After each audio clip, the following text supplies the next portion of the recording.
Paul, good to see you. We're on a 4th of July cruise, as you know, but I understand you're in charge of the races. And Bristol Club has just sort of started to revive racing in the last few years. Maybe you can tell us a little bit about your program. I'll tell you what we've done, Ted, is we try to take some of the stress out of it.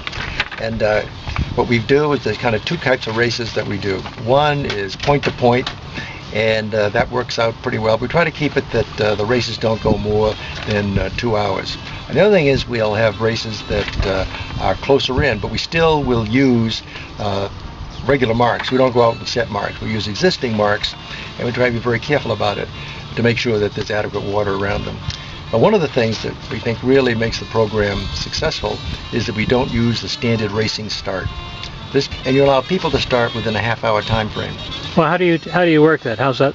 Well, one of the things is that everybody takes their own time as they're going through the start, and also they take their time at the end. And then to figure out who the winners are, we use the standard performance handicap rules, and I figure that goes fairly easily. Do you have course charts, and how's that work? Oh, what I do is I come up with a race circular, which tells everybody this is what it's going to be, and you kind of fill in the blocks. What I do even at the beginning is to make sure that people haven't changed something on their boat. And then the back, what I have is a copy of the NOAA chart, and what shows is the course, so that people will be able to see what the course is. Okay, I see you have a course sort of lined out that goes down the Chester River. Right, goes down the Chester River, and what you do in this course is you have to take the marks on the way that you would if you're normally cruising. People will take their time when they start, and they'll take their time when they finish. And in this case, they'll have to either telephone it in to me, or they'll send it in by email. Right. So with all the different boats that we have in the club, how do you balance them out to make them sort of equal? What I do is use the standard performance handicap numbers, and that allows the people with the slower boats to compete with those people that have the faster boats. I don't know what my number is. How do I find that out, or do you take care of that? What happens is I take care of it, but what I make sure is that everybody knows what their number is prior to the time that they start. Okay. And this way they know relatively where they stand, so if you see a boat and it's the same size roughly that you are, and you know that you have to give them, say, half a minute a mile, and they're just ahead of you, you know if you're well into the race, you're losing. Okay. On the other hand, you can look at a boat and you can say, well, I'm ahead on the handicap. The system has worked out very, very well. We use the nationwide system. Good. How many series do you have? You have series? Usually we have 3 series as the year goes on, and we identify the first 3 places. We try to have awards. But we identify the winner of each one of the race naturally. And then what happens is I carry the places forward so that we have 2 trophies at the end of the year. One is for it's called the Broad Arrow Trophy, and that is the boat that has picked up the lowest score going through the races for the year. In other words, it's been the top racing boat. And the second award is a participation award.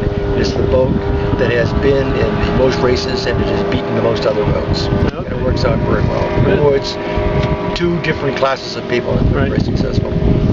Suppose I can't participate in all the races. Should I go to any of the races? Certainly, because each one of the races is independent for that award that's given for that race. Uh-huh. And it's very difficult for people to make all 3 of the races. So what happens is if you miss one, it's not the end of the world. Your placement is carried forward. Right.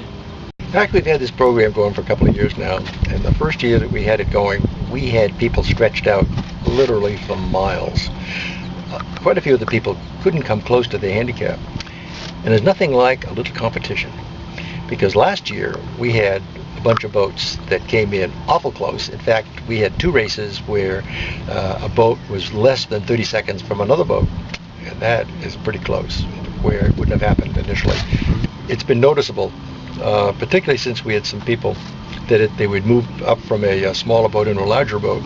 People are sailing better, sailing with more confidence. Then it is good to sharpen your skills. Sharpen the skills. Okay, good.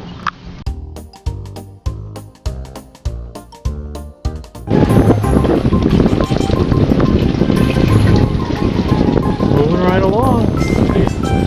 Hard to keep up with him. Reasonable amount of time. That's it. The other option is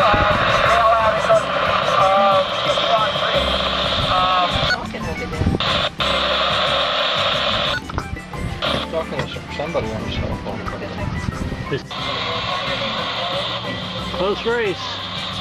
Here we are, neck and neck. Neck and neck.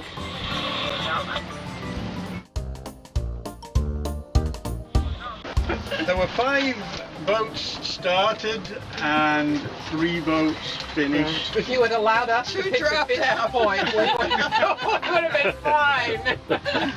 Red number 2.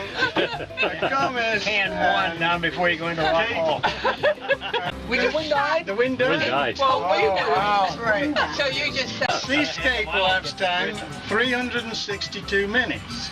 Okay. Scudder's elapsed time, 333 minutes. 32. Okay. You're getting a little time then. Rhythm is still there. What's your rating? I'm 1. Rhythm. Okay, Scudder 333. Rhythm 331. Oh!